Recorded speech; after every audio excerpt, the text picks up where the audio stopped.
all honesty and with truth, not only for the sake of the people of Ruaraka, but for the sake of members of ODM who are hurting countrywide at the turn of events that violence has generally taken in the process of nominations.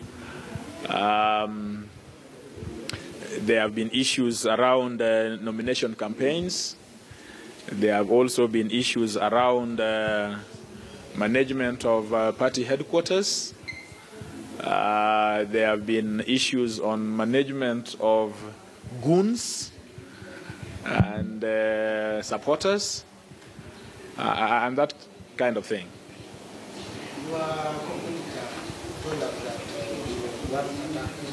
Just louder, please.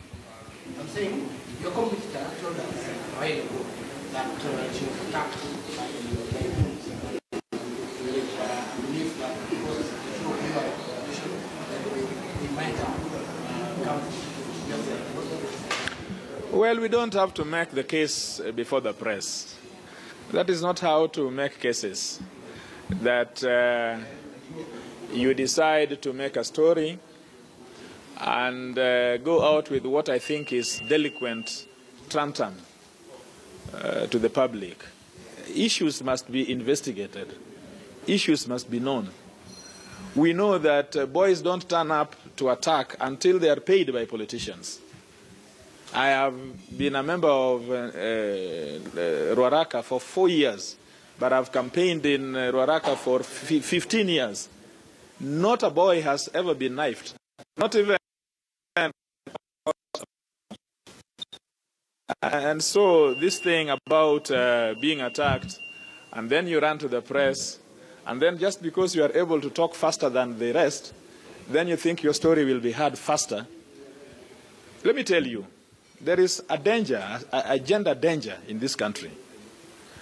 And it is now turning, it is real, that men are in danger. Because members of the other gender would freely do anything. And it is blamed. Everybody seems to think that it is the man who is fighting. And many of us will not speak. Many of us don't speak even in our houses when we are attacked. But this is the truth. So you are being told that a certificate was being given. You were in Bomas, and there was the list in Bomas. My name was not in Bomas. This is a Secretary General of a party who should know whose name is going to be where. She's the custodian of those names. Then you decide that instead of verifying it through the records that you hold, you attack your workers. She's the head of the Secretariat. Does the editor come and attack journalists because of issues which an editor is able to get in the office? So give me a break, you know. There are better ways of getting an office, but the only way is go to the people, get elected. Get elected for whatever positions by the people. Don't make cases in the press, in the media. It doesn't work that way. And that's why you'll never hear my mouth. I'm shut until my people of Ruaraka will re-elect me again. That's how it works. Anything else? You know, those guys kept you away, so I do not know whether it is correct for me to say exactly what happened, but anyway, it is in public domain.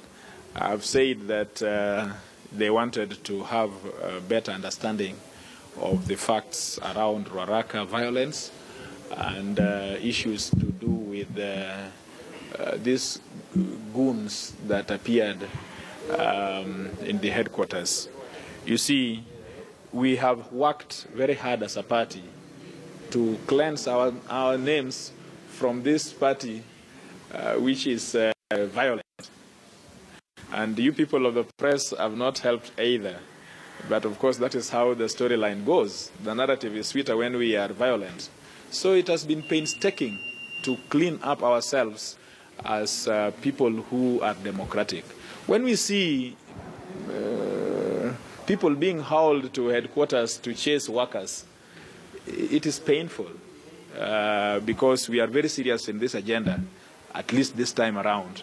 So the Men in Black story the goons of Nairobi. I hear another newspaper called her the Iron Lady of Orange.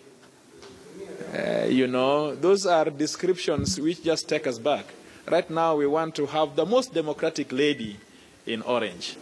Those are the nice descriptions we want to hear. But to answer you, yes, to get a better understanding on the issues of violence around Raqqa. Yes. What did you ask me to? No, that's an unfair question, you know. This is an independent disciplinary committee of the party, and I'm proud of it. We are the only one who have a mechanism of disciplining our members, and nobody is sacred. Anybody, everybody will come to account for his actions in the party. I do not know of any other party that is able to do this. So that makes me proud. But they are independent, and I think that they will come to a fair conclusion as early as possible so that countrywide we have this feeling that we are going to have a free and fair nomination. Nobody's certificate is going to be given in the headquarters. Everybody will have to get it, including the chairman himself. He is out there in the woods trying to survive. So when somebody says there are certificates out there, I think, you know, my constituency has Madare Mental Hospital. I suggest some people should go to that facility. It can be of use.